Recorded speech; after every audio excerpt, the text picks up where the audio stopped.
तो फिर से एक बार वो सेक्शन एफ लेते, मान लो किसी ने बाद में सॉल्व किया होगा और उसको डाउट्स आए होंगे तो वो भी देख लेंगे। तो वो सेक्शन एफ से ही करते पूरा फिर से। तो exercise 1 part 1 section F. F1, F2, F3, F4, F5। कोई डाउट नहीं है इसमें?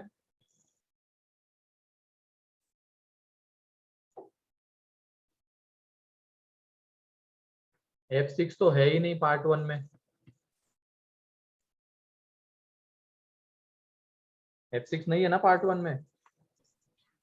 नहीं सर। कहाँ से आगे आदित्य तुम्हारे इसमें है क्या? नहीं सर, वो पार्ट 2। अच्छा पार्ट 2 का है क्या? पहले पार्ट 1 कर ले, सीक्वेंस वाइज चल रहा है, ठीक है। F5 है लास्ट। फिर उसके बाद सेक्शन जी, G1, G2, G3, G4, G5, G6। कोई डाउट नहीं है सेक्शन जी में? No sir. No sir. Okay.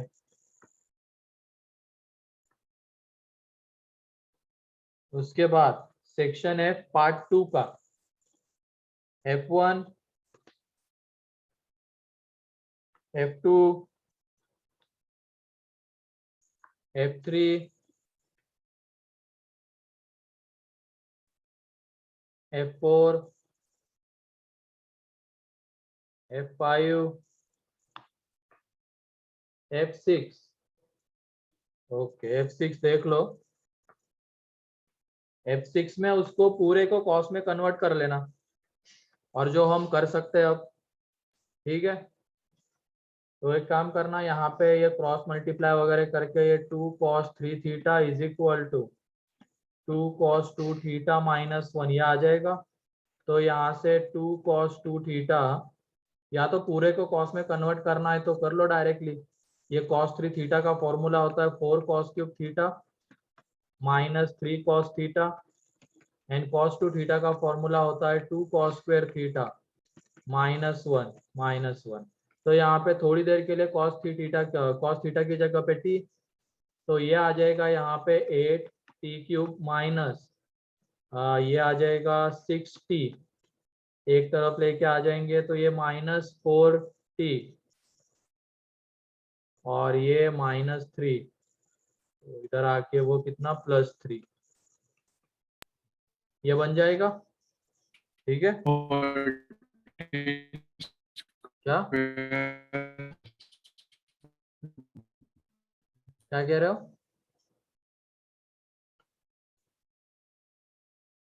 आवाज नहीं आ रही है तुम्हारी।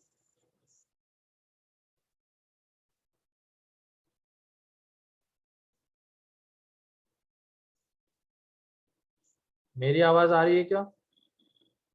Yes sir. Yes sir. ठीक है। उसके बाद ये बनेगा, एंड इसको मैंने बताया था कि कैसे सॉल्व करना। अभी डायरेक्टली तो सम ऑफ रू मतलब सम ऑफ कोएफिशिएंट्स ये वगैरह, हाँ 4t स्क्वायर, हाँ सॉरी 4t स्क्वायर आएगा एंड माइनस, सही है। अब यहाँ पे सम ऑफ द कोएफिशिएंट 0 नहीं आ रहा है, इवन डिग्री के कोएफिशिएंट का सम ऑड के इक्वल नहीं आ रहा है। तो इसके लिए एक तरीका है हमारे पास करने का, कांस्टेंट के फैक्टर्स, लेकिन उसके लिए भी ये 0 होता हुआ नहीं दिखेगा।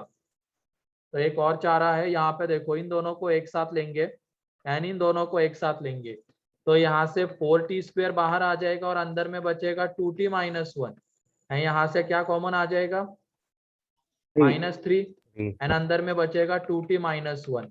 तो देख लो अब आ जाएगा ये 4t स्क्वायर -3 एक फैक्टर हो जाएगा एंड एक 2t माइनस 1। तो यहाँ से t square is equal to 3/4 and t is equal to 1/2। अब मेरे ख्याल से कर लोगे इसको, ठीक है। Yes, sir. Yes, sir. F8, F9, ठीक है। फिर उसके बाद हम आ जाते हैं सेक्शन जी के ऊपर। G1, G2, G3,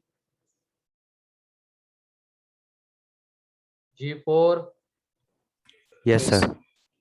Yes, sir. 4 भी फैक्टराइज हो जाएगा वहां पे। ये देख लो, ये tan x का स्क्वायर, तो थोड़ी देर के लिए tan x की जगह पे t ले लो, ठीक है। तो ये t square minus 1 plus √3 into T plus √3 less than 0। तो इसको जब तुम फैक्टराइज करोगे तो उसके लिए क्या करना, ये t को अंदर मल्टीप्लाई करके, एंड वैसे भी कोएफिशिएंट का सम 0 आ रहा है, देखो यहाँ पे आ रहा है क्या, आ रहा है क्या Yes, कोएफिशिएंट sir. का सम। तो इसका एक फैक्टर t-1, एंड जब तुम दूसरा फैक्टर निकालोगे तो वो आ जाएगा t-√3 लेस देन 0। तो यहाँ से t निकालोगे तो greater than 1 and less than √3। तो ये tan x का ग्राफ -π/2 एंड π/2 के बीच में, y इज इक्वल टू 1 वाली line, y is equal to √3 वाली लाइन, यहाँ पे इक्विलिटी नहीं लगी हुई है। तो इसका मतलब जहाँ पे ये इंटरसेक्ट कर रहे हैं एक दूसरे को, उनको इंक्लूड नहीं करना है, मतलब ये वाला है इसको इंक्लूड नहीं करना है, और ऐसे। और हमें tan x का कौन सा रीजन चाहिए था, जो 1 एंड √3 के बीच में आ रहा है, मीन्स ये वाला रीजन। अब ये 1 कहाँ पे होता है π/4 पे, और ये कहाँ पे होता है π/3 पे। तो एक रीजन का आंसर लिख के उसमें n पाई ऐड कर देंगे, क्योंकि ये हर पाई के बाद रिपीट करने वाला है। तो यहाँ पे x आ जाएगा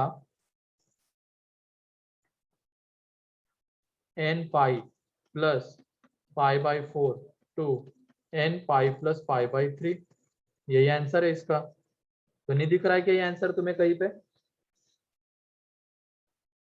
बोलो, नहीं दिख रहा है Yes, क्या? sir.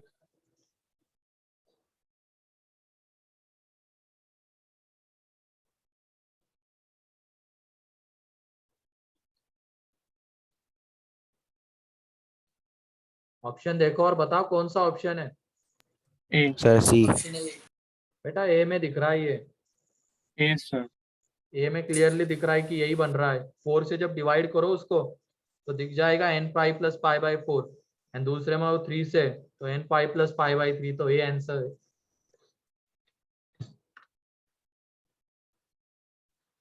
G5,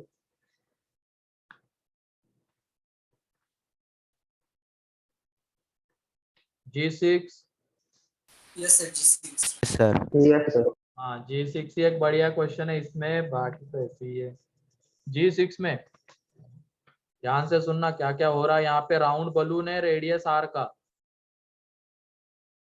ठीक है, सबटेंस एंगल अल्फा, ठीक है। तो यहाँ पे देख लो, ये जो है, ये बलून जो है, ये ऑब्जर्वर है यहाँ पे, इसके आग के पास कितना एंगल सबटेंड कर रहा है, अल्फा, ठीक है, ये पूरा एंगल अल्फा है। अब उसके बाद हमें यहाँ पे ये दिया गया है कि इसका जो सेंटर का एलिवेशन है, मतलब ये कहाँ गया वो, the angle of elevation of it centre is beta. इस यहाँ पे ये जब हम इसको जोड़ेंगे तो ये जो पूरा एंगल आएगा, ये पूरा एंगल यहाँ पे बीटा रहेगा, क्लियर। और ये वाला पूरा एंगल यहाँ पे अल्फा रहेगा, ठीक है। डायग्राम क्लियर हो गई। ये एंगल Yes, बीटा रहेगा, angle of elevation of centre, कहाँ से, ऑब्जर्वर के आर्क से, ठीक है। एंड ये जो बलून है ऑब्जर्वर के आर्क पे कितना एंगल सबटेंड कर रहा है, तो अल्फा एंगल सबटेंड कर रहा है, ठीक। अल्फा एंगल वहां पे वो सबटेंड कर रहा है।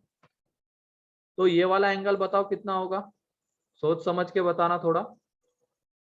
ये दोनों एंगल, ये पूरा एंगल अल्फा है, alpha by 2। Alpha by 2। Alpha by 2 and alpha by 2 होंगे, ठीक है। Alpha by 2 and alpha by 2 ये एंगल रहेंगे, ठीक है। ये उसकी रेडियस आर है, इसको मान लेते हैं ये ऑब्जर्वर है, ये इसका सेंटर है, ये ए है एंड ये बी है, ठीक है। ये यहाँ पे 90 डिग्री आता है, ये यहाँ पे 90 डिग्री आता है। तो तुम बताओ, ये आर है, रेडियस आर गिवन है, तो क्या हम ओसी निकाल सकते हैं क्या आर के टर्म्स में? In triangle A C O sine alpha by 2, sine alpha by 2 जब तुम निकालोगे तो वो आर अपॉन ओसी आ जाता है। तो इसका मतलब OC is equal to r upon sine alpha by 2, ये हमें मिल गया। अब उसके बाद इसमें ये वाला एंगल कितना, ये वाला पूरा कितना है, हाँ ये वाला एंगल बीटा है, तो इसमें लगा देंगे हम tan बीटा, क्योंकि हमें हाइट चाहिए ना सेंटर की, हाइट ऑफ द सेंटर मतलब ये चाहिए। तो ये जो ट्राइंगल है सी, और इसको m दे देते हैं, C M O, in triangle C M O हम tan बीटा लगा देंगे। tan बीटा आ जाएगा यहाँ पे सी एम अपॉन, tan मत लगाओ, हमें तो ओसी पता है ना, तो साइन लगाओ, साइन, साइन बीटा। तो साइन बीटा तो ये आ जाएगा सी एम अपॉन ओसी, तो C M is equal to आ जाएगा O C into sine beta, and O C की वैल्यू पुट कर दो, तुम्हें आंसर मिल जाएगा। Clear? Yes G7, G8, G9,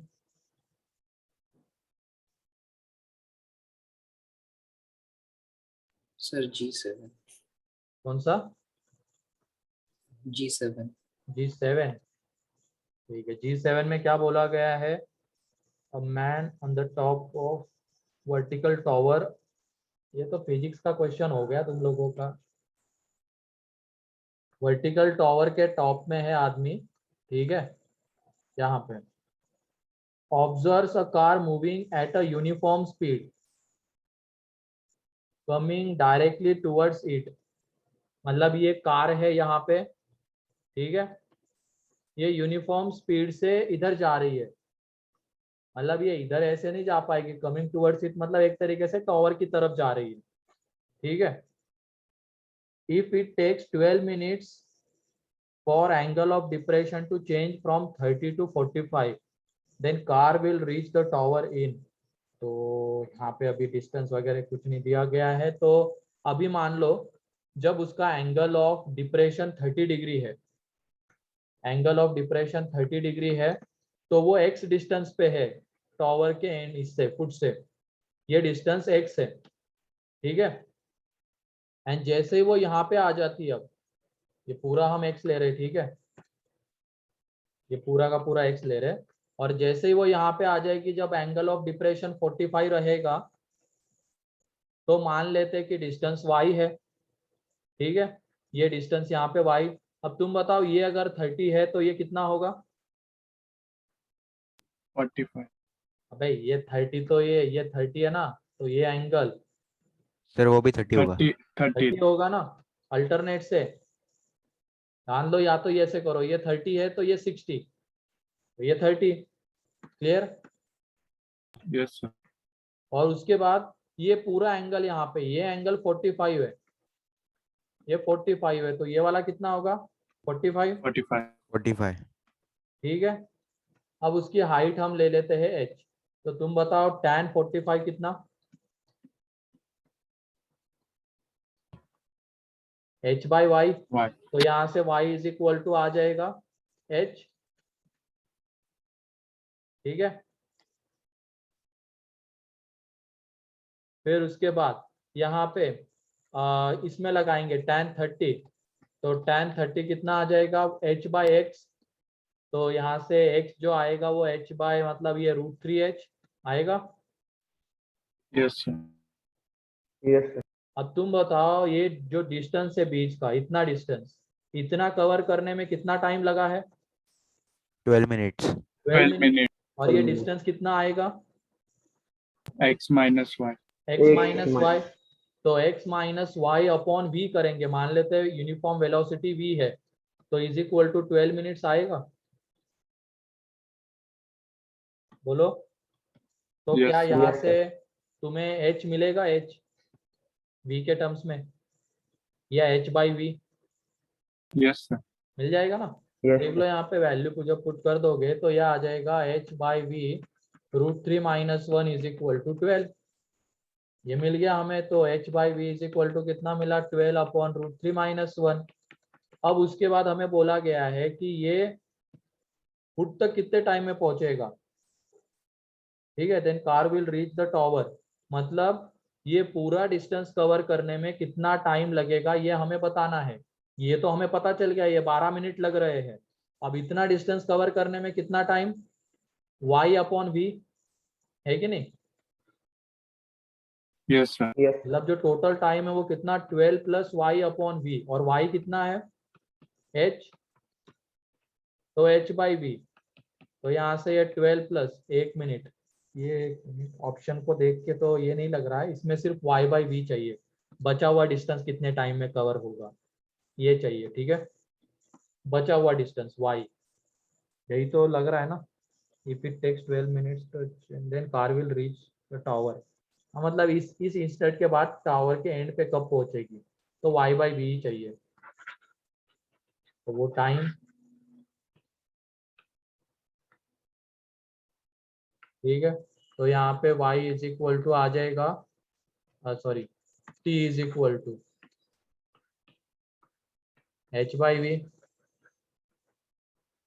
ठीक, एक मिनट, क्या लिख रहे हैं, मतलब वो y बाई वी आ जाएगा, तो y हमारा h है तो बाद में h बाई वी, यानी ये h बाई वी कितना है, 12 अपॉन √3 माइनस 1, तो यहाँ से कैलकुलेट कर लो। ठीक है, yes, sir. फिर उसके बाद G8 G9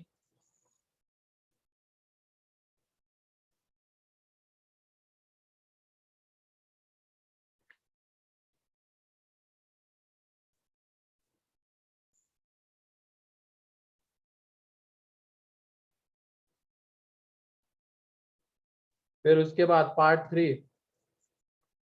3 में सेक्शन F, F1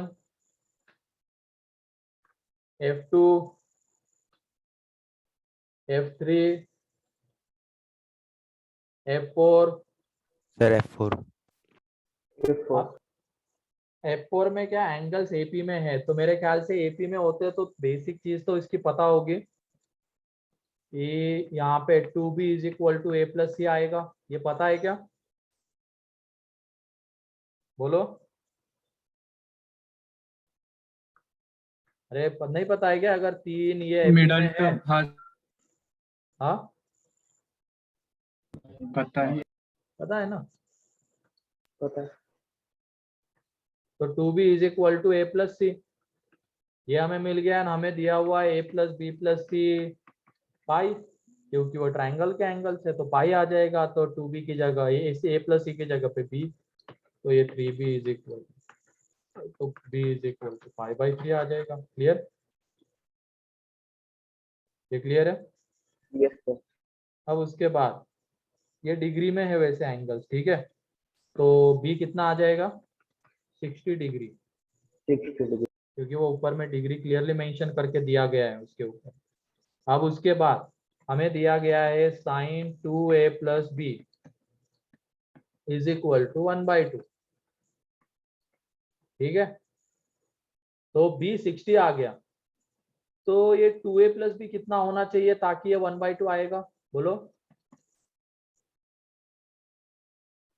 30 तो हो नहीं 30. सकता है अब, क्योंकि यही 60 है, तो दोनों का सम 30 थोड़ी हो पाएगा, वो तो ज्यादा ही होगा।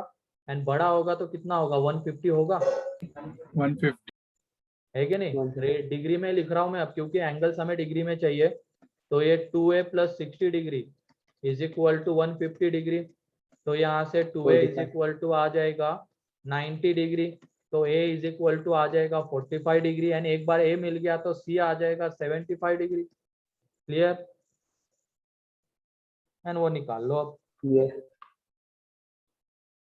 फिर उसके बाद F5। सर हाँ बोलो। सर अगर हम a को 45 लेते तो 2a 90 हो जाएगा, तो 90 हाँ 2a 90 हो गया तो no sir, my mistake.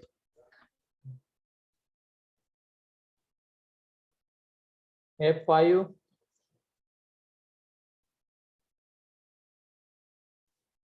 Section G, G1, G2, G3, G4। Yes, sir. कौन सा, G4. G4। ठीक है, G4 में है a snake observes an eagle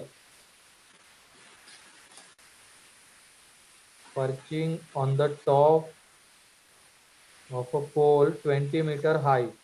एक सांप है, उसने ईगल को देख लिया, टावर पे बैठा हुआ है वो, तो कितने हाइट पे है वो, 20 मीटर। ठीक है। Its elevation from the snake's eye is 45। यहाँ पे सांप है, तो उसका जो एलिवेशन है सांप की आंख से वो है 45 degree.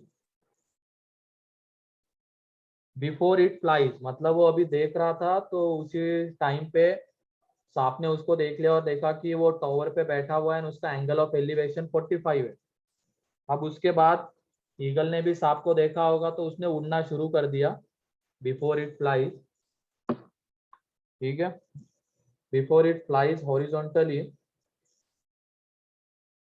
straight away from the snake, away from the snake, and after 1 second the elevation of the eagle, मतलब क्या ये ईगल डर के भाग रही है क्या।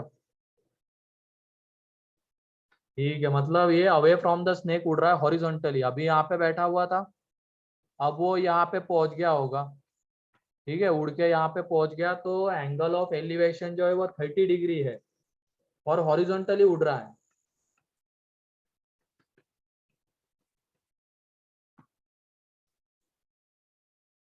ठीक है, तो इसको भी फिर से जोड़ देते इसकी आग के साथ। तो अब ये एंगल 30 है, ये पूरा 45 है, ये पूरा एंगल यहाँ पे ये 45 डिग्री है। क्लियर, एंड क्या बोला गया, स्पीड ऑफ द ईगल। ठीक है, स्पीड ऑफ द ईगल बताना है ना। आफ्टर 1 सेकेंड, मतलब इतना डिस्टेंस कवर करने में उसको कितना टाइम लगा है, 1 सेकेंड। ठीक है, तो ये 20 मीटर तो रहेगा ही, वो हाइट तो चेंज होगी नहीं, जिस हाइट पे वो उड़ रहा है हॉरिजॉन्टली उड़ रहा था, तो इसकी वजह से। अब इसमें इसमें जब हम tan लगाते हैं, ठीक है, तो तुम tan 45 बताओ कितना होगा। tan 45 degree 20. इस ट्रायंगल में लगा रहे हैं हम, जो वो टावर के टॉप पे बैठा हुआ है, और ये हाइट 20 है, तो ये भी 20 आ जाएगा, ये वाला distance x। Yes sir. And Yes, इसको sir. y ले लेते हैं, थोड़ी देर के लिए इसको y ले लेते हैं। तो tan 45 is equal to 20 upon x, therefore x is equal to 20। And उसके बाद जब tan 30 लगाएंगे, तो tan 30 में क्या हो जाएगा, ये 20 20 upon plus. x plus Y, है कि नहीं।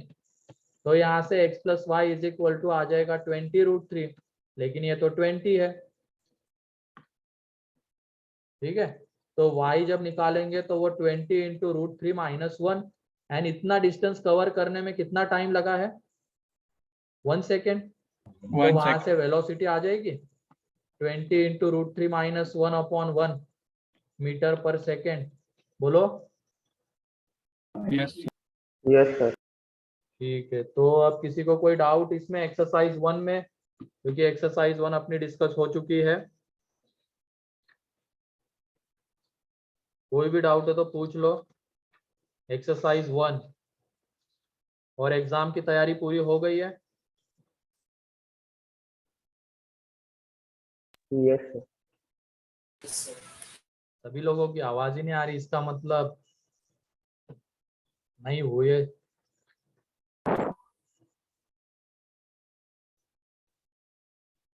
ठीक है, हो गई है क्या? बहुत बढ़िया। और ये एडवांस पैटर्न टेस्ट है ना या मेंस? मेंस। मीन्स मेन अच्छा मेंस है क्या? ठीक है, ध्यान रखना ये होमवर्क बहुत कम बच्चों ने सॉल्व किया है ऐसा लगा मुझे, और जो कि सही भी है। तो जिन्होंने भी नहीं किया कंप्लीट कर लो, ठीक है, समय रहते कंप्लीट कर लो, वरना तुम अर्ली वालों को कभी पकड़ नहीं पाओगे। और दिख भी गया होगा तुम लोगों को कि वो बच्चे कितने स्पीड से क्वेश्चंस को सॉल्व करते हैं, कैसे करते हैं, दिख तो गया ही होगा, है कि नहीं? Yes sir. Yes sir. तुम में से कोई इतना स्पीड से आंसर दे पा रहा था क्या पूरे ट्रिगो में?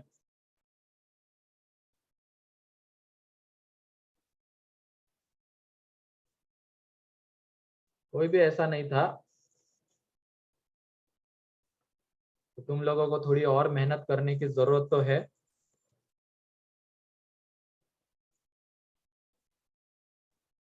तो ध्यान रखो। मुझे लगा तुमने एक्सरसाइज 1 किया होगा सभी लोगों ने। कितने लोगों ने किया था?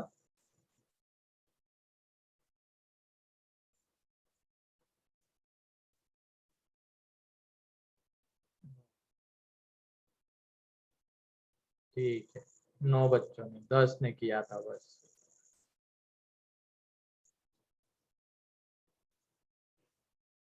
बाकी लोग भी कर लेते तो अच्छा ही रहता। नहीं भाई, चलो हटाओ।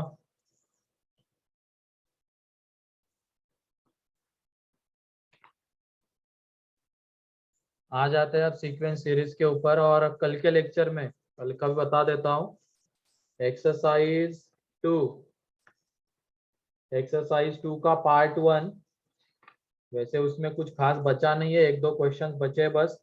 पार्ट 1 पार्ट 2 ये 2 चीजें मैं डिस्कस करूंगा कल। एक्सरसाइज 2 का पार्ट 1 पार्ट 2, ठीक है, तो उसको कंप्लीट करके रखना।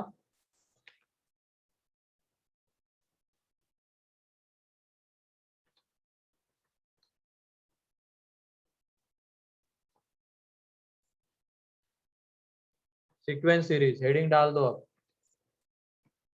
Sequence and series.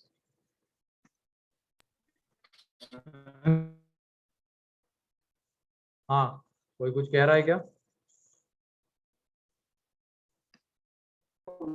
Yes sir. हाँ बोलो, क्या कह रहे हो आदित्य? सर अभी मतलब जो क्वाड्रेटिक और एफओएम का हम एग्जाम के लिए प्रिपेयर करेंगे ना, तो क्लास नोट्स के सब क्या क्लास नोट्स के क्या? मतलब सारे क्वेश्चंस करने पड़ेंगे। हाँ, इसीलिए मैं बोलता हूँ ना, मैंने उस टाइम पे ही बोला था, एग्जाम खत्म हो गई थी तुम लोगों की, अगले दिन ही बोला था तुम आज से ही रिवीजन शुरू कर दो, तो अब तक तो वो हो जाता। तुम लोगों ने नहीं सुना उस टाइम पे। कितने लोगों ने उसी टाइम पे रिवीजन शुरू कर दी थी?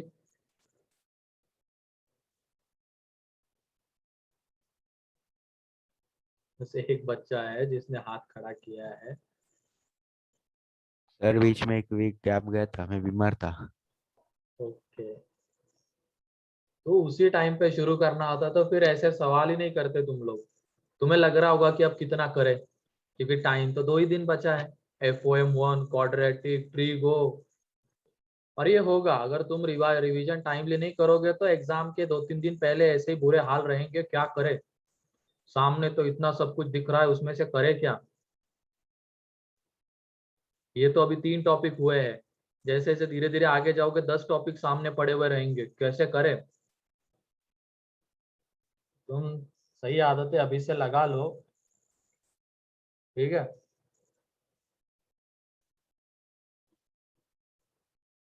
वरना फिर मुश्किल तो जाएगी, लास्ट मोमेंट में ऐसे पैनिक वाली सिचुएशन आएगी ही।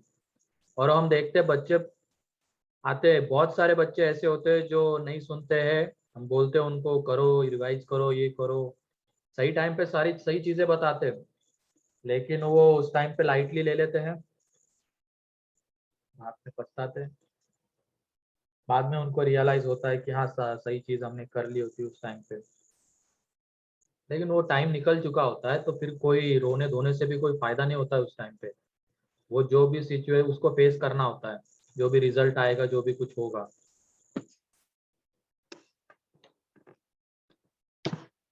ठीक है, ध्यान रखो। अभी इस एग्जाम के लिए तो क्या ही बोले, अगले एग्जाम के लिए ध्यान रखना है सारी चीजें, क्योंकि 2-3 ही बच्चे हैं जिन्होंने उसी टाइम से रिवाइज किया है। बाकी बच्चे तो मेरे ख्याल से उन्होंने अभी भी नहीं किया होगा, बहुत सारे बच्चों ने।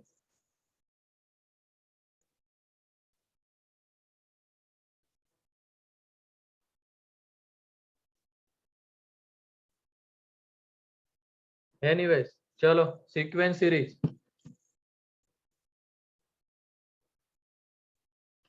सीक्वेंस एंड सीरीज,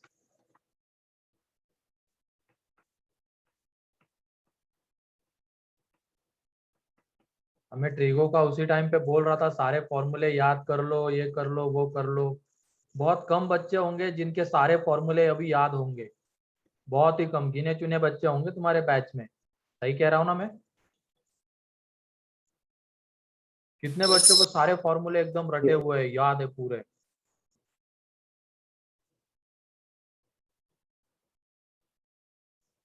दो लोग निकले सिर्फ। फिर उससे आईआईटी तो थोड़ा मुश्किल ही है तुम लोगों के लिए अभी तो। वैसे स्टार्टिंग में सभी के लिए मुश्किल रहता है, हमें अपने आप को उस एग्जाम के काबिल बनाना पड़ता है, और जो सही तरीके से मेहनत करता है वो उसके काबिल हो जाता है और निकल जाता है आईआईटी में। एग्जाम तुम्हारे हिसाब से मोल्ड नहीं होगी, जैसे कि मैंने पहले बताया था, तुम्हें अपने आप को एग्जाम के हिसाब से मोल्ड करना पड़ेगा। तुम सोच रहे होंगे कि हम ऐसा करेंगे और वहां पे नहीं, सिर्फ करंट का पढ़ के कुछ नहीं होगा। जिस टाइम पे बोला गया है उसके बाद भी अगर करने जाओगे तो मुश्किलें आएगी।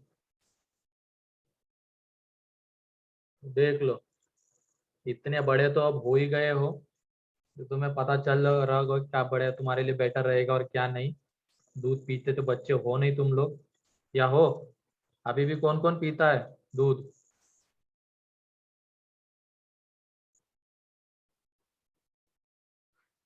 पीते हैं क्या? 2 लोग पीते हैं, ठीक है, अच्छी बात है, पिया करो। लेकिन दूध पीते बच्चे तो तुम रहे नहीं, मतलब छोटे बच्चे नहीं रहे हो, तुम्हें पता तो चल रहा होगा कि क्या तुम्हारे लिए अच्छा और क्या बुरा है ना?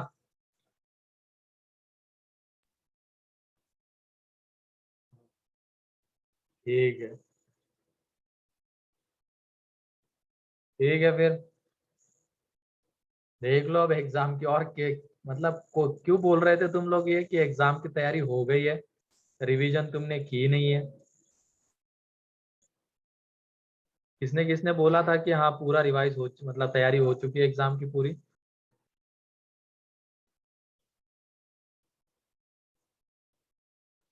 एक एक प्रमुख, और 2, ठीक है।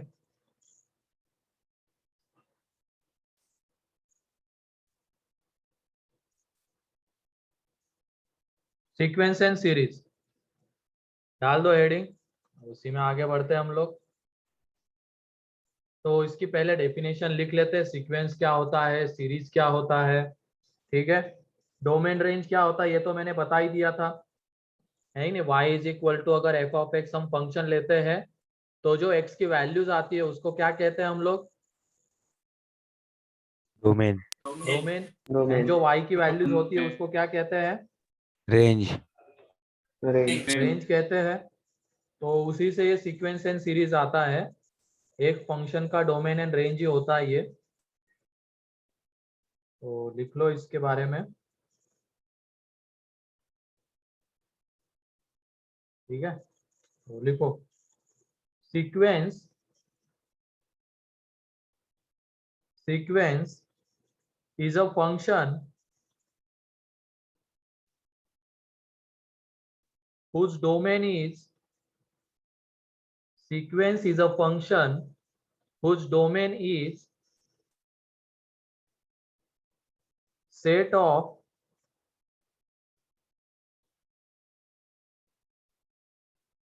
natural numbers whose domain is set of natural numbers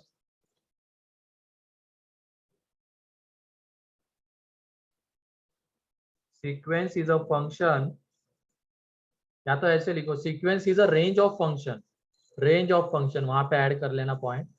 Sequence is a range of function whose domain is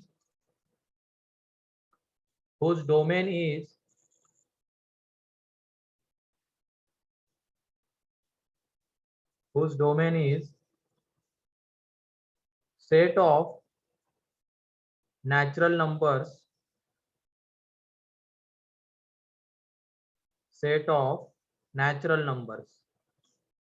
ठीक है. तो यहाँ पे मान लो ये फंक्शन है, कोई इस तरीके का कोई फंक्शन है, तो इसका डोमेन क्या रहेगा यहाँ पे, सेट ऑफ नेचुरल नंबर्स. तो उसके बाद जो हमें इसकी रेंज मिलने वाली है तो वो एक तरीके से कहलाएगी हमारी सीक्वेंस. तो देख लो डोमेन नेचुरल नंबर्स है, तो n की जगह पे 1 पुट करेंगे तो हमें क्या मिलेगा, t1, 2 पुट करेंगे तो t2, t3, ऐसे ही आगे बढ़ते चले जाएंगे. तो ये एक तरीके से कहलाता है सीक्वेंस. क्लियर है? यस. ये Yes, हमारा sir. कहलाएगा Yes, sir. यहाँ पे सीक्वेंस. इसकी जो रेंज आएगी तो देख लो n की जगह पे वैल्यूज पुट करने के बाद हमें f की वैल्यू क्या मिल रही है, t1, t2, t3, मतलब वो एक तरीके से रेंज ही है. तो ये t1, t2, t3 ये कहलाता है हमारा यहाँ पे सीक्वेंस. ठीक है.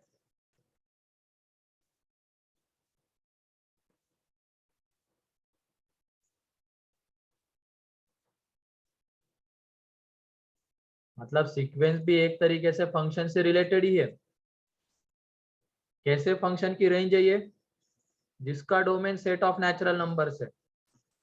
Clear? Yes sir. Yes, sir.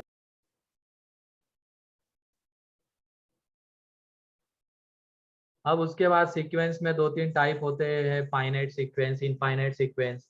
वो तो तुम टर्म से ही बता दोगे कि अगर फाइनाइट नंबर ऑफ टर्म्स आ रहे हैं इसमें तो उसको कैसी सीक्वेंस कहेंगे, Finite. Finite. And infinite terms आ रहे तो इनफाइनाइट. Infinite sequence. Infinite. वो तो तुम समझ जाओगे, फाइनाइट एंड इनफाइनाइट सीक्वेंस. ठीक है. उसके बाद सीरीज क्या होती है वो भी लिख लेते हैं. ये तो सीक्वेंस हो गया, सीरीज. देखो next series.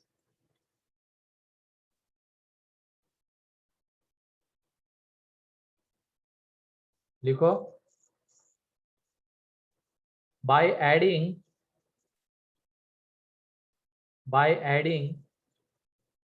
or subtracting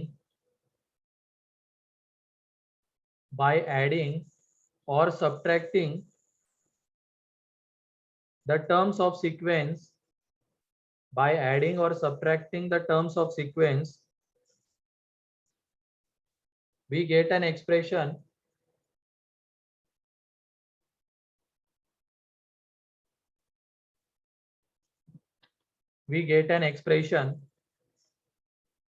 which is called as series. फिर से एक बार पढ़ रहा हूं इसकी डेफिनेशन.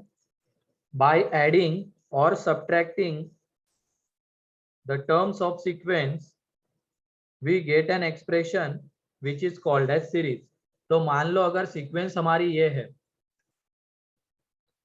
सीक्वेंस है t1, t2, t3 ऐसे चलती जा रही है, तो इनके टर्म्स को, सीक्वेंस के टर्म्स को अगर हम ऐड या सब्ट्रैक्ट करके लिखते हैं, जैसे कि मान लो सबको हम ऐड कर रहे हैं, तो ये जो एक तरीके से एक्सप्रेशन आता है इसको क्या कहेंगे, सीरीज. या तो माइनस करके लिखो या प्लस माइनस करके लिखो, तो वो जो एक्सप्रेशन आएंगे वो कहलाएंगे हमारे सीरीज. क्लियर? ये हो गया t1 minus t2 plus t3 minus t4, ये भी एक तरीके से सीरीज है. देख लो हम सीक्वेंस के टर्म्स को प्लस माइनस से ये करके लिख रहे हैं. ऐड और सब्ट्रैक्ट करके लिख रहा है। फिर उसके बाद सारे के सारे माइनस भी हो सकते हैं। तो ये एक तरीके से कहलाता है सीरीज। क्लियर? सीरीज क्या होती है? Yes, sir. Yes sir. तो ये तो हो गई इनकी डेफिनेशंस की सीक्वेंस सीरीज क्या है एक्चुअल में। ठीक है, तो इनमें जब सीक्वेंस की हम बात करते हैं तो कुछ पर्टिकुलर पैटर्न के सीक्वेंस हमें मिलते हैं, तो उन पैटर्न के हिसाब से भी उनको कैटेगराइज किया जाता है। तो वो मेन चीज है इसमें, उसी को हमें सीखना है। ये तो डेफिनेशन हो गई। तो क्लियर है, ये सीक्वेंस एंड सीरीज एक तरीके से फंक्शन से ही रिलेटेड है। फंक्शन की जो रेंज होती है, जिसका domain set of natural number है, उसकी जो रेंज होगी वो कहलाएगी हमारी सीक्वेंस। एंड सीक्वेंस के टर्म्स को अगर हम प्लस एंड माइनस करके लिखेंगे, ऐड सब्ट्रैक्ट करके, तो वहां से जो एक्सप्रेशन आएगा वो कहलाता है सीरीज। और पैटर्न के हिसाब से सीक्वेंस देखो कैसे कैटेगराइज होते हैं। तो उसमें सबसे पहले आता है अरिथमेटिक प्रोग्रेशन, एपी, जिसके बारे में तुमने देखा हुआ है। एपी कहते हैं इसको, अरिथमेटिक प्रोग्रेशन। यहां से मेन चीज शुरू होती है इस टॉपिक की, arithmetic progression.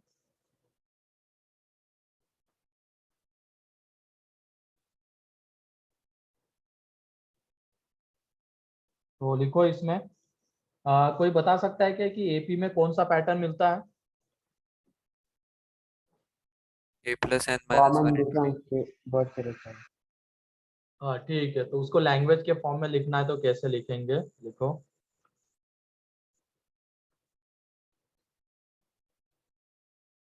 AP is a sequence, देखो AP is a sequence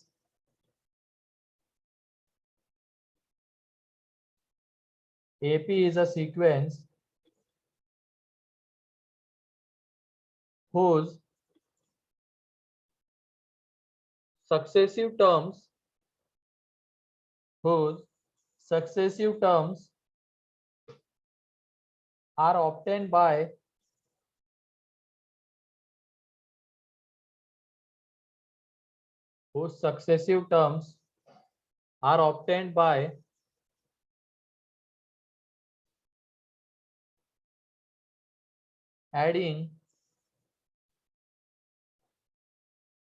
are obtained by adding fixed number D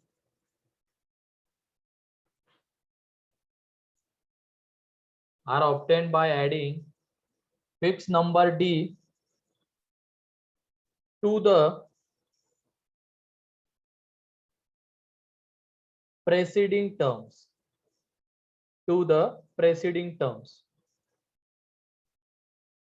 इससे एक बार पढ़ता हूँ। AP is a sequence whose successive terms are obtained by adding fixed constant D, small d, to the preceding terms।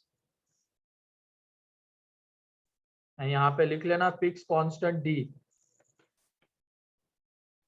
Fix constant d जो है उसको कहा जाता है कॉमन डिफरेंस,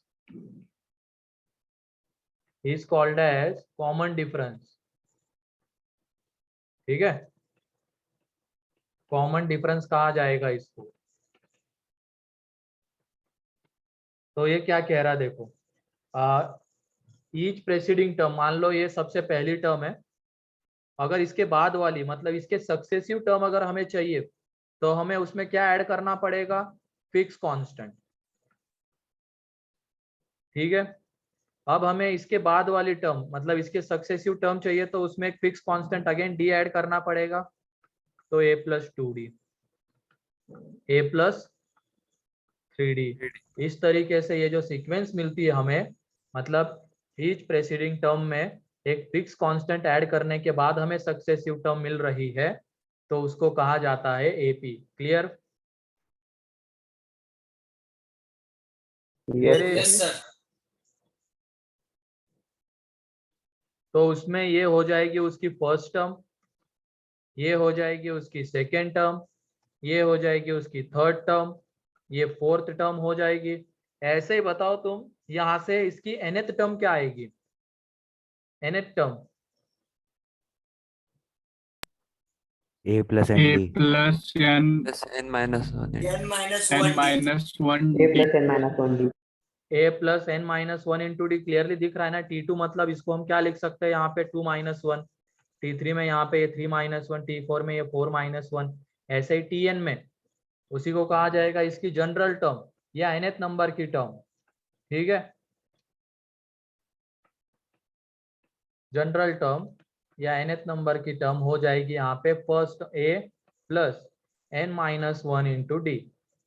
ठीक है, तो यहाँ पे ये a क्या है?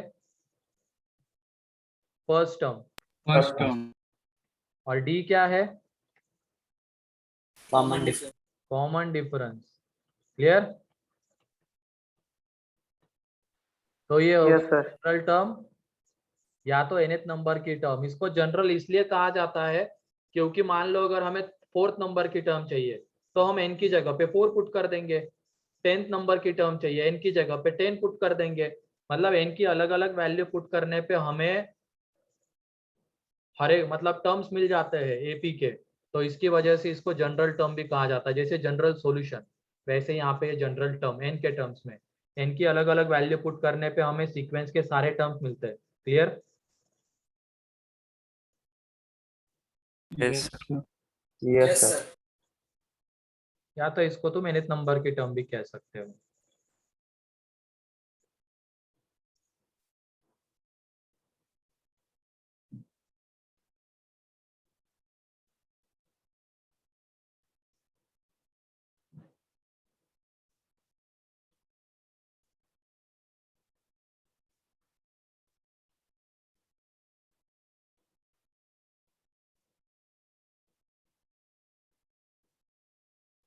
लिख लिया? Yes. किसी का बाकी है पीछे ये वाला पेज लिखना?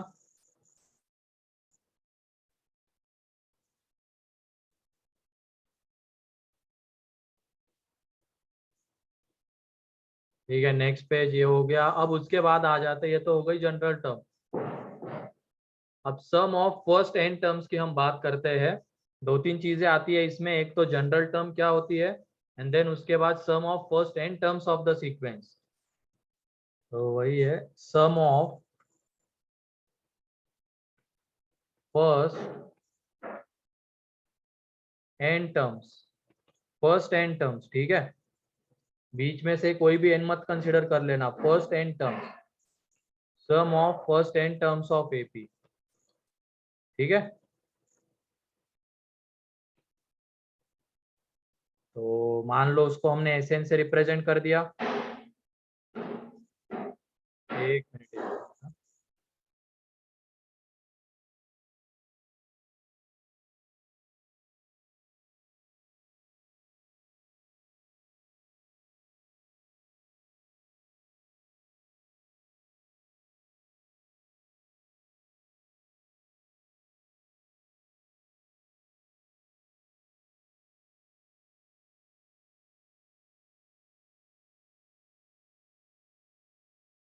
ठीक है। तो इसमें अब हम क्या करने वाले हैं, सम ऑफ फर्स्ट एन टर्म्स, और सीक्वेंस हमारी यही है, ये फर्स्ट टर्म उसकी ए है, कॉमन डिफरेंस डी है। वो कैसे आ जाएगा, A plus D, A plus 2d up to A plus n minus one into D. ठीक है, अब हम एक काम करते हैं, वो लास्ट वाली टर्म को पहले लिखते हैं एंड ये फर्स्ट वाले को लास्ट में लिखते हैं। तो सम के ऊपर कोई फर्क पड़ेगा क्या? No. no No, sir. मतलब तुम No, 1 प्लस sir. 2 लिखो या 2 प्लस 1 लिखो, आना 3 ही है। उसी चीज की मैं यहाँ पे हेल्प ले रहा हूँ। इसको नेक्स्ट पेज पे लिखते हैं ताकि ये दिखे डायरेक्टली। नेक्स्ट पेज पे यहाँ पे S N is equal to, हमें फर्स्ट एन टर्म्स का सम चाहिए।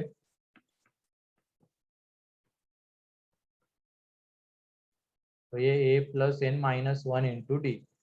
अब क्या कर रहे हैं हम, पहले लास्ट वाले को पहले लिख रहे हैं, तो सम तो ऐसे नहीं रहेगा, बस हम वहां पे चीजों को आगे पीछे करके लिख रहे हैं। फिर उसके बाद यहाँ पे सेकेंड लास्ट टर्म क्या होगी बताओ? मतलब इसके पहले आने वाली -2d। n minus n two into D, minus ऐसे लास्ट में इसके साथ क्या आ जाएगा a। तो इन दोनों को अब ऐड कर दो, तो 2 इंटू एस एन कितना आ जाएगा। इन दोनों को जब ऐड करेंगे तो यहाँ पे देखो 2a plus n minus 1 into D, n-1d इन दोनों को जब ऐड करेंगे तो बताओ कितना आएगा। 2a plus plus n n minus 1 -1d into D. ऐसे ही इनको ऐड करेंगे इन दोनों को, तो 2a plus n minus 1 into D आएगा। Yes sir. और तुम बताओ ये 2a plus n minus 1 into D कितनी बार आएगा। n time. n टाइम्स आ जाएगा। तो क्या वहां से S N is equal to n times, और ये 2 को नीचे भेज देंगे n by two, n/2 2a plus n minus 1 into D, ऐसे लिख सकते हैं। Yes sir. Yes sir. है ना, यहाँ पे a जो रहेगी वो फर्स्ट टर्म है एंड d जो है हमारा कॉमन डिफरेंस है। एंड इसी को अगर लिखना चाहेंगे ये 2a plus n minus 1 into D, क्या उसको हम फर्स्ट एंड लास्ट टर्म का सम बोल सकते हैं। इसको 2a plus Yes, n sir. Minus 1 into D को बोलो, बोल Yes, सकते हैं ना। ये एक तरीके से लास्ट टर्म है और ये फर्स्ट टर्म है, तो इन दोनों का सम ही तो ये 2a plus n minus 1 into D आ रहा है। तो n by two into first term plus last term, ये भी उसके लिए रिजल्ट होगा, first term plus last term. Clear. Yes sir.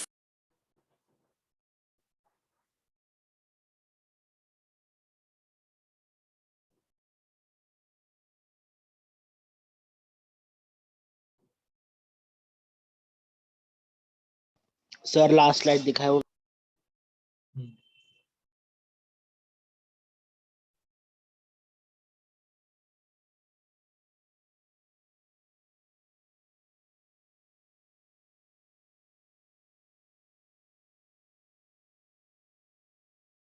हाँ सर हो गया।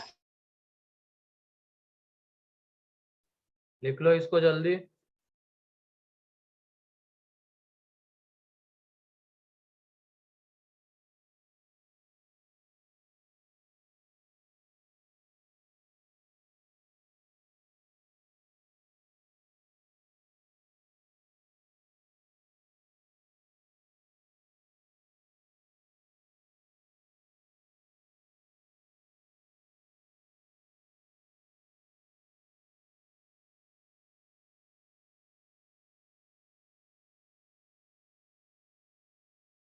ये तो देखा हुआ भी होगा तुम लोगों ने, है ना। सर 10th में देखा है। Yes sir. सर। क्वेश्चंस भी किए होंगे बहुत सारे। Yes sir. यस सर, पूरा Yes, चैप्टर ही था सर। पूरा सर चैप्टर ही था एपी क्या? चैप्टर था। चैप्टर था सर। बहुत बढ़िया। फिर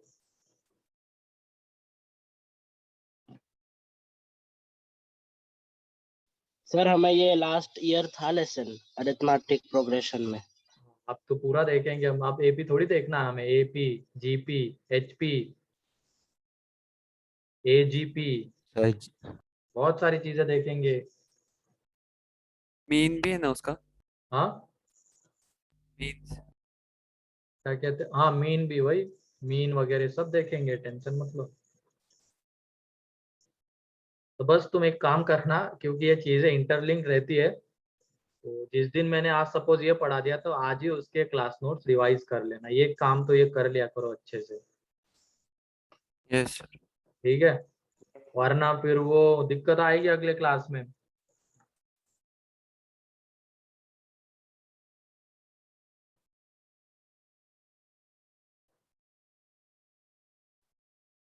और अगर सही में कुछ अंदर से कुछ हासिल करने की चाहत है तुम लोगों के अंदर, तो तुम इन चीजों को फॉलो करोगे।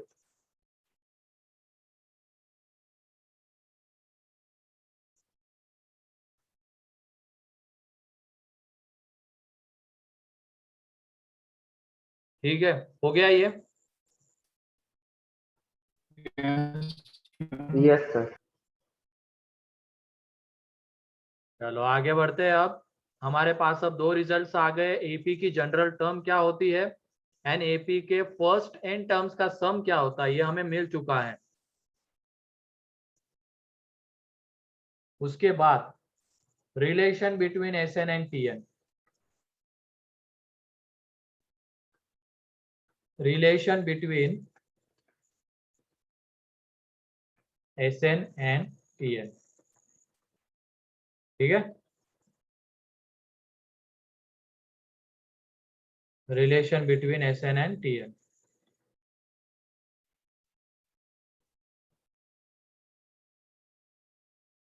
तो यहाँ पे S n means first N terms का सम होता है।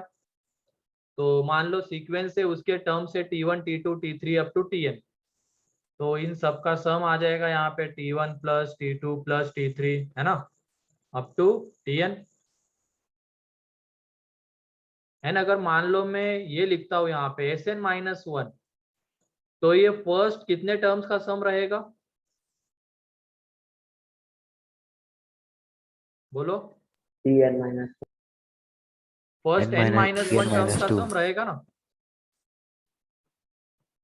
yes sir. तो फर्स्ट n-1 टर्म्स का सम रहेगा, तो हम कहाँ तक जा सकते हैं, बस n-1 तक, Tn-1। तो जब हम पहले में से दूसरे को माइनस करेंगे, तो यहां तक की तो सारी चीजें कैंसल आउट ही हो जाएगी, तो फाइनली क्या बचेगा, Tn। तो ये वो रिलेशन है Sn एंड Tn के बीच में। मतलब हमें क्या होता है, Sn गिवन रहता है और उसकी हेल्प से Tn निकालना होता है, तो हम इसकी हेल्प से निकालेंगे।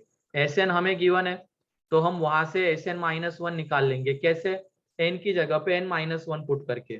Sn-1 मिल गया, उन दोनों का डिफरेंस होता है Tn। क्लियर।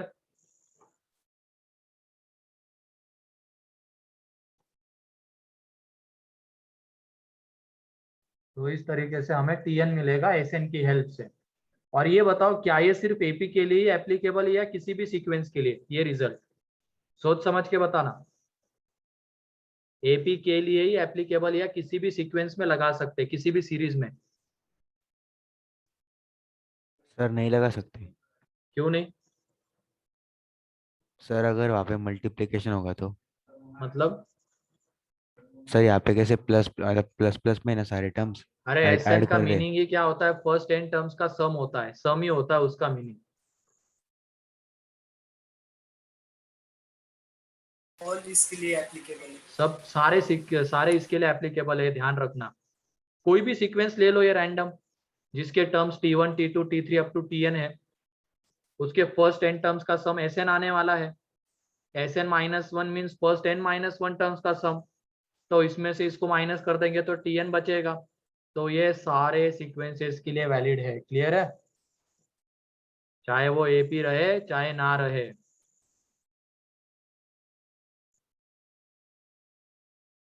क्योंकि Sn का मीनिंग है फर्स्ट एन टर्म्स का सम। अब वो सीक्वेंस एपी हो तो भी फर्स्ट एन टर्म्स का सम आएगा, सीक्वेंस ना मतलब एपी नहीं होगी तब भी जो भी सीक्वेंस वहां पे रहेगी उसके फर्स्ट एन टर्म्स का सम आएगा। Sn means,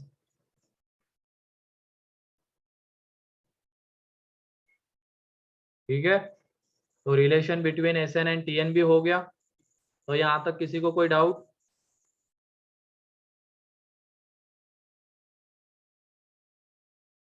No sir.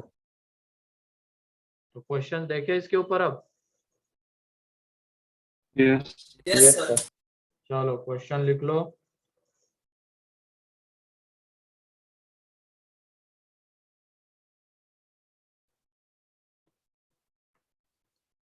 Question ये है, find the number of terms,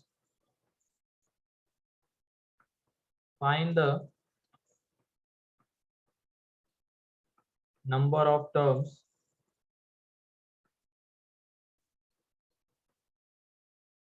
in the sequence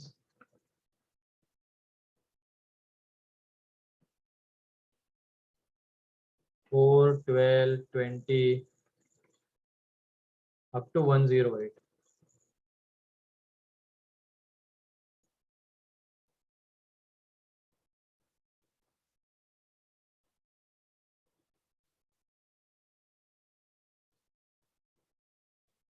तो पहले तो आइडेंटिफाई करना है क्या ये कौन सी सीक्वेंस है, ये आइडेंटिफाई करना है। क्या ये एपी है क्या? Yes, sir. Yes, sir. अब वो कैसे आइडेंटिफाई करेंगे? तो तुम क्या करना, सेकेंड में से Common. फर्स्ट को माइनस करो, कितना मिलेगा? 8. 8।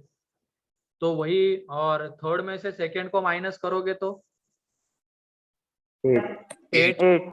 इसका मतलब अगर हम प्रेसीडिंग टर्म में, ईच प्रेसीडिंग टर्म में 8 को ऐड कर रहे हैं तो हमें सक्सेसिव टर्म मिल रही है, और ऐसा होता है सिर्फ एपी में।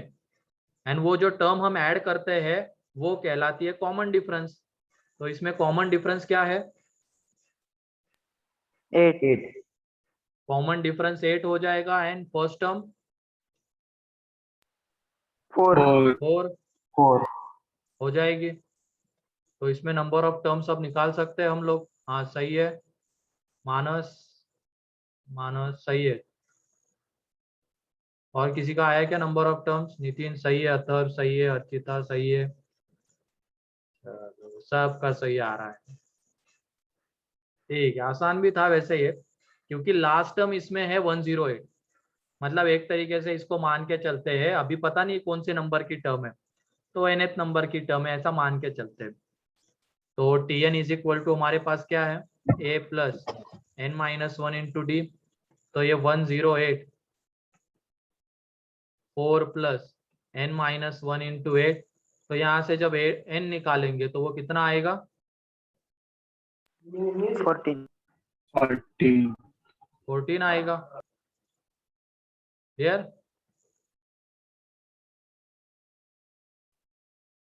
n निकालेंगे तो 14 आएगा। तो इसमें नंबर ऑफ टर्म्स है हमारे 14। किसी को कोई डाउट?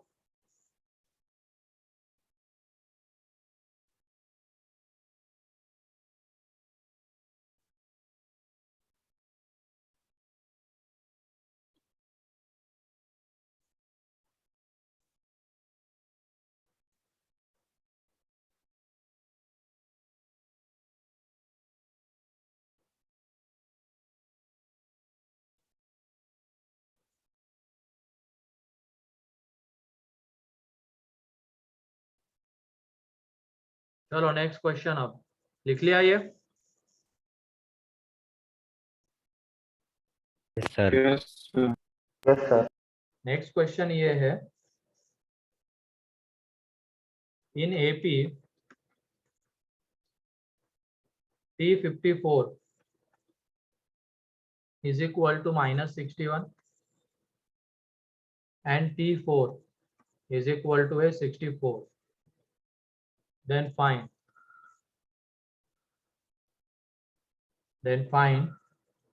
T10.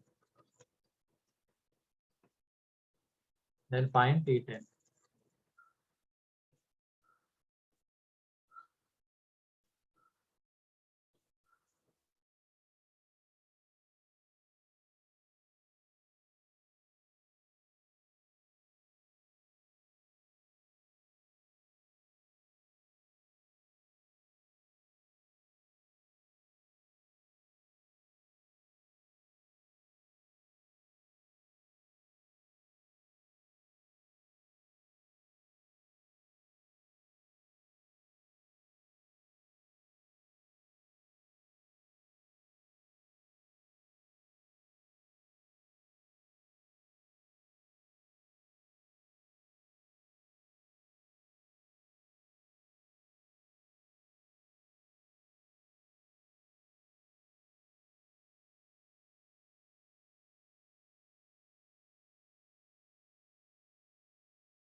नहीं आदित्य गलत है, वैभव का सही है। देख लो T10 मतलब क्या हो जाएगा, A+9D। तो उसमें हमें A की 90 एंड D की रिक्वायरमेंट होगी, और वो हमें यहाँ से मतलब वो करना पड़ेगा, A एंड D निकालना पड़ेगा। सही है योगिनी?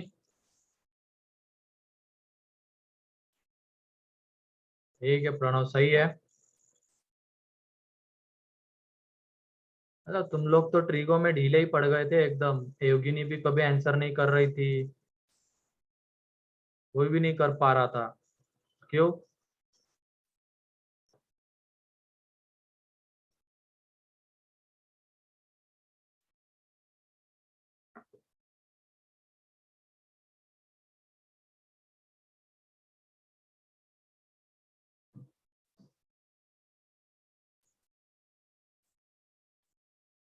अरे नहीं, प्लस आएगा रे मानस।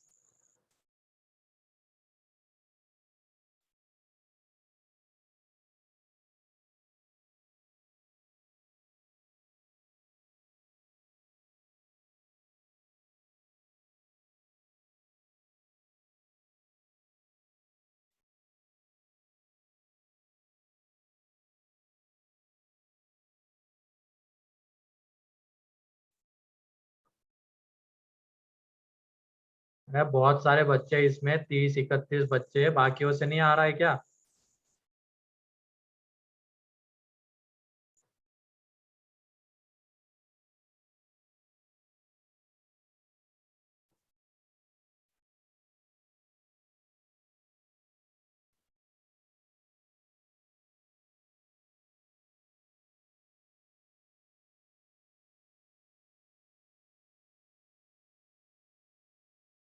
और जो तुम लोगों की बैच मतलब ये है, जो भी 11th में आए हैं सारे बच्चे, उनको क्रिटिसाइज किया जाता है कि ये तो 8 के बच्चे हैं। तो मुझे सही लग रहा है अब वो तो, क्योंकि 9th में कुछ एग्जाम नहीं हुए, ऐसे ही पास हो गए, 10th में भी कुछ नहीं हुआ, ऐसे ही आ गए।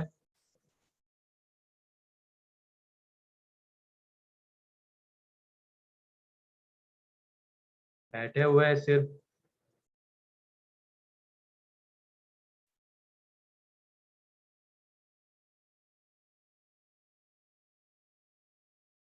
नाइन्थ में हुई थी क्या? Yes sir. हाँ सर। यस कोई सर। मत बोलो, पास कर सर देगा वो 9th में प्रीलिम्स बहुत, ऐसे ही। हुई थी सर। नहीं सर प्रीलिम्स हुई थी सीबीएसई बहुत वाले सारी। हुई हुई थी। ठीक है, मतलब 9th के बच्चे हो तुम अभी, ऐसा बोल सकते हैं ना। 10th में कुछ किया ही नहीं होगा, आलसी हो गए होंगे।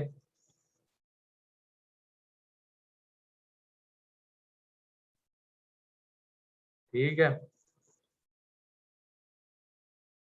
यहाँ पे T54 मान लेते हैं। अब एपी की फर्स्ट टर्म, हमें पता नहीं एपी के बारे में कुछ भी कि उसकी फर्स्ट टर्म कॉमन डिफरेंस क्या है। बस इतना पता है कि उसकी 54th नंबर की टर्म -61 है, एंड 4th नंबर की टर्म 64 है। तो यहाँ पे let first term and common difference a and d. Let first term is equal to a and common difference d. ठीक है, कॉमन डिफरेंस को डी ले लेते हैं। तो यहाँ पे T54, इसका मतलब A+53D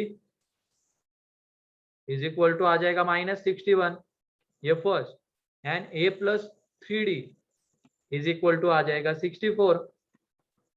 तो इन दोनों को जब हम साइमल्टेनियसली सॉल्व करेंगे तो एक डी कितना मिलेगा बताओ? डी -5/2। डी मिल रहा है 5/2, 2.5। -5/2 आएगा ना, या नहीं? हाँ आएगा। -5/2 एंड ए कितना आ रहा है? 71.5। 143/2। 71.5। मतलब 143/2 आ रहा है। Yes sir. अब एक Yes, बार sir. हमें Yes, डी मिल sir. गया, ए मिल गया इन दोनों से, तो अब T10 मिल जाएगा, क्योंकि T10 क्या होता है, A+9D।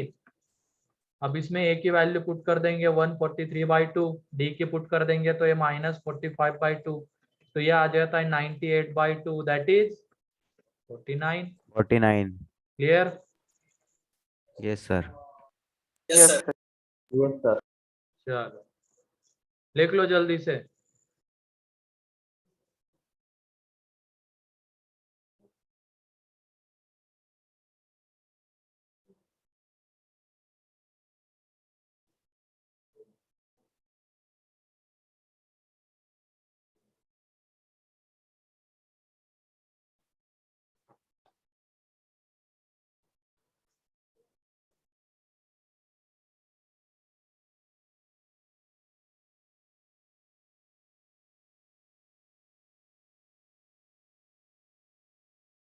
हो गया ये?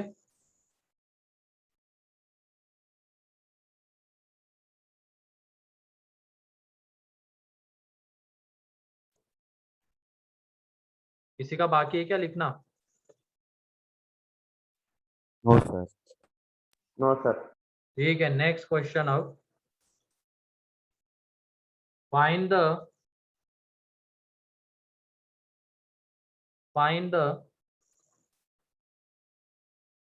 sum of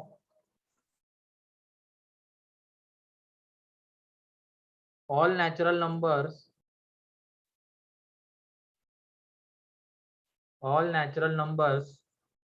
divisible by 5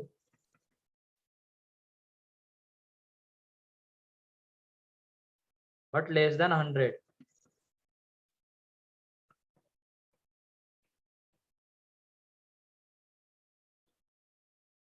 ठीक है, जल्दी करो। पहले तो वो सीक्वेंस क्या हो, टर्म्स कौन से आते हैं वो देख लो। जो डिविजिबल बाय 5 है बट लेस देन 100 है, तो वो टर्म्स कौन से है? सबसे पहली टर्म कौन सी होगी? 5। 5. 5 है कि नहीं? तो जल्दी से बताओ इसका answer. Sir sir less than 100 यानी 100 आ सकता है क्या?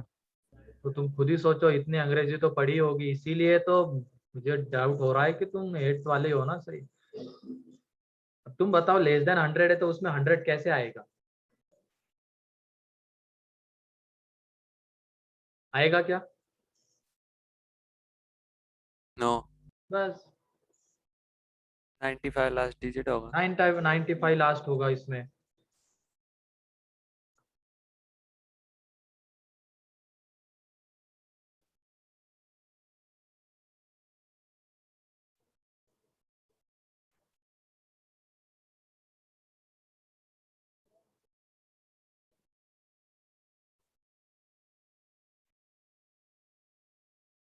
हाँ सही है आदित्य, सही है योगिनी।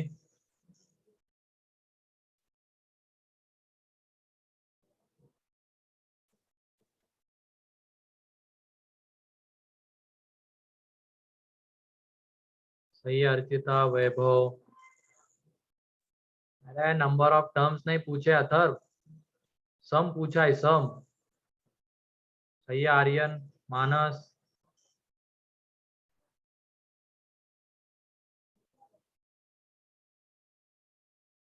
सही है वरद, प्रणव। अरे आयुष कहाँ कहाँ गया, मतलब ये 250 थोड़ी। सही है अथर्व।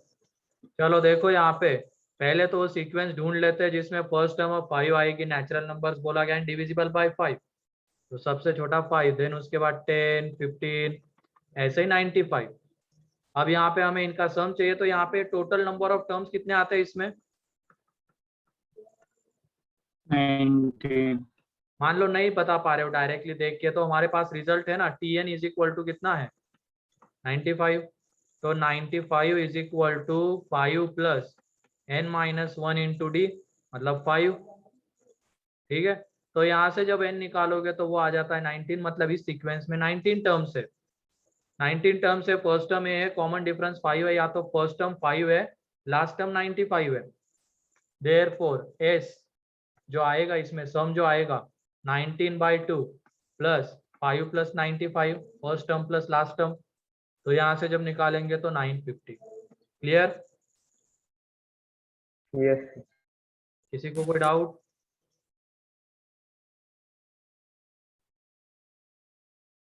ये तो एक तरीके से मान के चलो हम तुम्हारी 10th की चीजें ही रिवाइज कर रहे हैं अभी, है कि नहीं? ऐसे क्वेश्चंस किए होंगे ना तुमने solve. Yes sir. Yes, Yes. sir. Yes sir. अभी नेक्स्ट लेक्चर में देखते हैं ऐसे क्वेश्चन तुम कर पाओगे नहीं, इसकी पहले प्रैक्टिस कर लेना आज घर पे। कल के लेक्चर में तो जो होमवर्क दिया है वो डिस्कस करूंगा, वो होने के बाद फिर इसका जितना होता है उतना कर लेंगे, ठीक है? Yes sir. Yes, sir. Yes, Yes, sir. चलो ठीक है, फिर आज के लिए इतना ही है। किसी को कोई डाउट आज के इसमें? No. ठीक है।